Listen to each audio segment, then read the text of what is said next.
साल 2013 एक सपना देखा गया था पूरे इंडिया के लिए कि इंडिया के सारे मेडिकल स्टूडेंट्स के लिए सिर्फ एक एग्जाम होगा, एक एग्जाम जो सबके साथ इंसाफ करेगा, और नाम रखा गया नीट।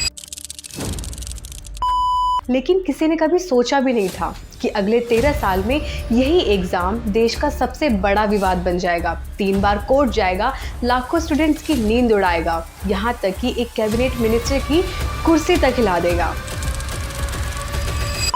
तो आज मैं सुनाऊंगी आपको नीट की पूरी कहानी, शुरुआत से आज तक, कि कैसे एक अच्छी सोच धीरे धीरे एक नाइटमेयर में बदल गई।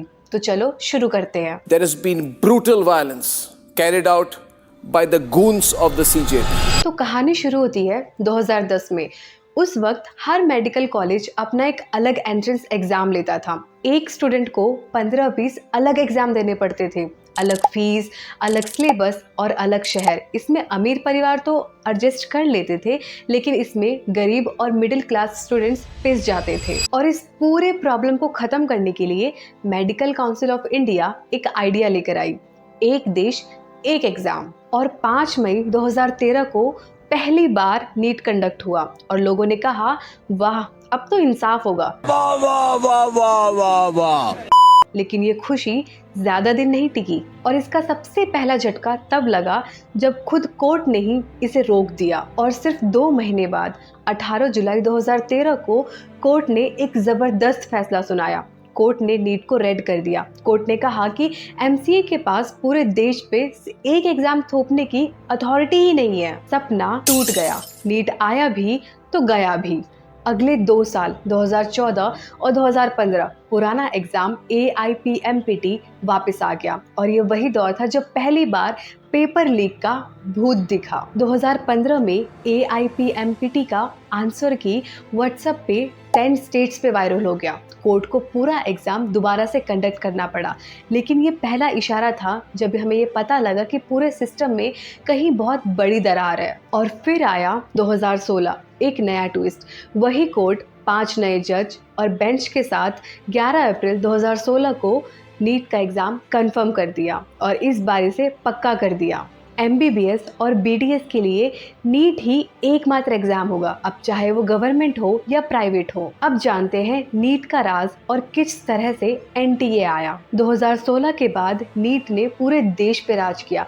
हर साल स्टूडेंट्स की संख्या बढ़ती गई, 5 से 10 से 10 से 15 और उसके बाद 20 लाख से भी ज्यादा। अब 2019 में एक बहुत बड़ा बदलाव हुआ। एग्जाम कराने की सारी जिम्मेदारी अब CBSE से हटकर एक नई एजेंसी को दे दी गई, नेशनल टेस्टिंग एजेंसी यानी NTA। कहा गया कि अब एग्जाम और सिक्योर और प्रोफेशनल होगा। लेकिन शायद किस्मत को कुछ और ही मंजूर था, क्योंकि असली तूफान तो अभी आना बाकी था। 2024 ये वो साल है जिसने सब कुछ बदल कर रख दिया। साल 2024 नीट UG हुआ 5 मई को।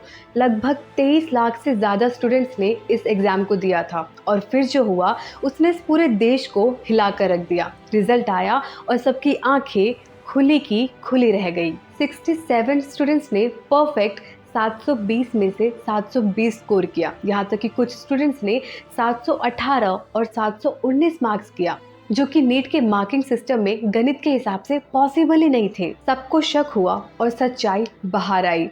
हजारीबाग झारखंड में NTA के ट्रंक से पेपर लीक हुए थे, पेपर चोरी हुए थे, जो पटना बिहार में लीक हो चुका था। CBI ने इन्वेस्टिगेशन संभाली और इसमें 36 लोग अरेस्ट हुए, जिसमें एक स्कूल के प्रिंसिपल और वाइस प्रिंसिपल भी शामिल थे। अब मामला सुप्रीम कोर्ट तक पहुंचा और कोर्ट ने कहा कि एग्जाम की पवित्रता प्रभावित हुई है। 1563 ग्रेस मार्क स्टूडेंट्स के स्कोर कार्ड कैंसिल हुए और इस गुस्से का नतीजा पार्लियामेंट ने एक नया कानून बनाया, public examinations prevention of unfair means act 2024। Paper leak पे 10 साल तक जेल और 1 करोड़ तक का जुर्माना। लगता था कि सब ठीक हो जाएगा, लेकिन 2026 ने दिखा दिया कि कहानी अभी खत्म नहीं हुई है। 2026 जब सारे स्टूडेंट्स ने पूरी की पूरी एक कुर्सी हिला दी। साल 2026, नया कानून, नई शक्ति। नीट UG 2026 के बाद फिर वही कहानी। NTA को एग्जाम कैंसिल करना पड़ा क्योंकि 100 से ज़्यादा क्वेश्चंस उन गेस्ट पेपर से मैच कर गए जो एग्जाम से पहले ही सर्कुलेट हो चुके थे।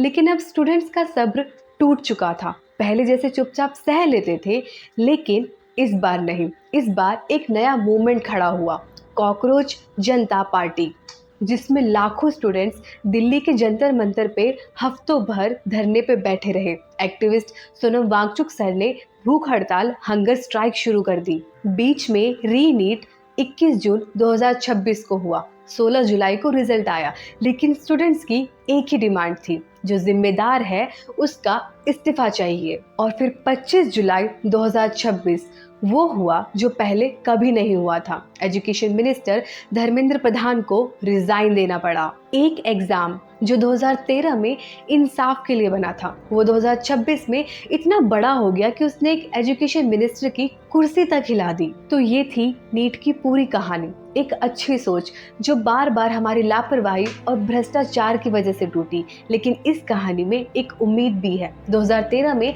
बच्चे चुप थे, लेकिन 2026 में उन्होंने आवाज उठाई और सिस्टम को उनके आगे झुकना ही पड़ा। सवाल ये नहीं है कि नीट सही है या गलत, सवाल ये है कि क्या हम एक ऐसा सिस्टम बना पाएंगे जो हर ईमानदार स्टूडेंट्स के साथ सच में इंसाफ करे। आपको क्या लगता है, नीट को रहना चाहिए या फिर नीट में बदलाव होने चाहिए? कमेंट में अपनी राय जरूर बताओ। और अगर आपको ये वीडियो पसंद आई हो तो लाइक, शेयर और सब्सक्राइब जरूर करना, क्योंकि ऐसी ही वीडियोस मैं हर हफ्ते लाती हूँ।